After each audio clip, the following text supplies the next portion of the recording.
Steve Jobs once echoed a quote originally attributed to Henry Ford that said, "If I had asked people what they wanted, they would have said faster horses."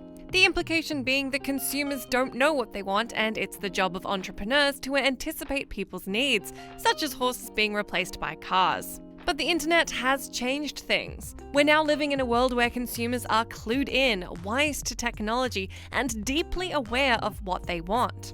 In the realm of gaming, inviting player feedback can bring about a better product, or simply earn goodwill and show transparency to a loyal player base. A currency that's worth a lot, especially for ongoing games that hope to retain their players. Game development is rarely a trouble-free endeavor, and as with the majority of sizable online games, The Division 2 has run into its share of bugs and balancing issues since launch. But Massive Entertainment's transparency around these issues is impressive. Constantly evolving online games are often doomed to be in an endless cycle of rebalancing, bug fixing, and maintenance. While there's an advantage in the adaptability such a model offers, the constant flux and changeability can prove to be a double-edged sword. One issue is that players expect constant change, improvements, and new features. I got in touch with Massive Entertainment community developers Peter Martinson and Christoph Gansler to find out how they engage with and incorporate player feedback. They said, "We want our community to know that we see the development of The Division 2 as an ongoing relationship. That said, we and the players don't always agree on everything.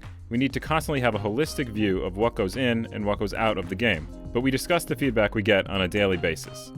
When it comes to what can and can't be implemented, they explained, "Our designers and production teams know the game intimately. They know what's feasible and what's not feasible, and they know how certain changes that are being requested would or wouldn't work practically. Sometimes feedback can be laser focused on a specific aspect of the game that, if changed, could have much bigger implications that you don't directly see. At the same time, many of our players also know the game very well, so nothing is discarded." Martinson and Gansler said keeping up with the development demands of a constantly evolving game can be hard, though very rewarding. The Division 2 released as new reports of intense development crunch popped up within the industry. Epic employees have described unending and brutal crunch periods while working on Fortnite, a demand of the ongoing nature of the game. The practice of crunch, which requires extraordinarily long hours, is becoming a particularly publicized issue across the industry. I asked how Massive viewed crunch culture, and they said, "When it comes to developing online, evolving games or games as a service, there's less ramp up and ramp down time than during traditional game production. We're actively working to prevent teams working overtime, and when it does happen, we have very clear rules and communication about the practice. For example, overtime is always paid in accordance with Swedish work regulations. Work-life balance is essential if we want to attract and retain the best talent to continue developing games on the same scale and quality as The Division 2. Having spoken to the developers, I wanted to ask the Division 2 subreddit community how they felt their suggestions were being heard and implemented. While it is important to note that those who replied represent just a small sampling of the community, there were some interesting shared sentiments. Overall, the players who responded said Massive is communicative and transparent, citing examples like when the community asked for skill and weapon changes at launch, and those adjustments were implemented very quickly. Several players noted that sometimes this responsiveness turns into over-responsiveness, and that things are changed as a result of player feedback that don't necessarily please everybody. An example of this is the original plan to increase the gear score, which essentially functions as the game's level cap, from 500 to 515. This didn't end up happening after some players said they didn't want the score increased, and Massive ultimately decided it was too early to introduce higher gear score items, given everything else that changed in Title Update 3. But the community is very divided on whether this is a good or a bad call.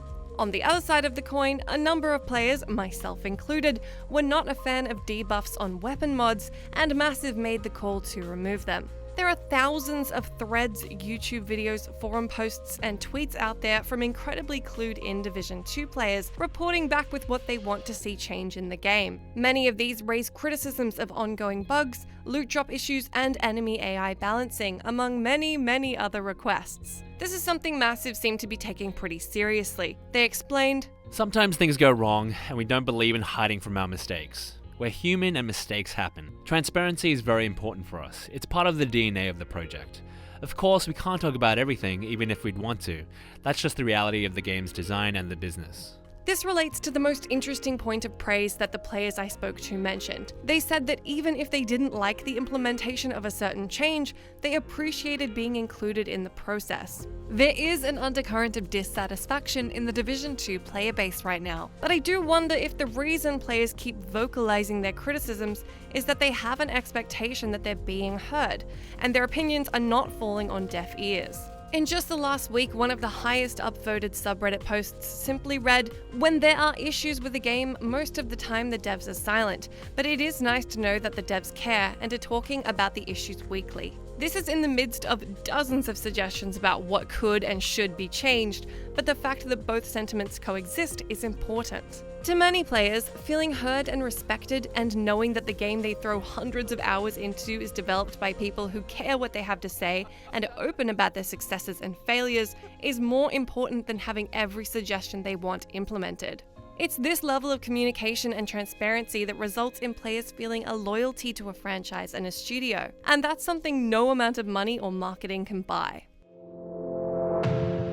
For Massive with The Division 2, those conversations take place through the regular State of the Game live streams on Twitch, through Reddit and Twitter and YouTube, the game's official forums, a newly established official Discord server, and occasionally in-house workshops where community members are invited to speak on the game's development. The emphasis on hearing and incorporating player feedback isn't just lip service for Massive and The Division 2, and they aren't the only ones listening. When I was discussing this video with colleagues and online communities, many of them had an immediate idea of at least one other company they thought was doing a great job at engaging with their community and incorporating player feedback. For instance, a Reddit user reached out to tell me that since launch, Rare has done a really good job of keeping the Sea of Thieves community looped in with every new change. Similarly, Respawn has garnered a reputation for their great developer-player relationship throughout the development of Apex Legends.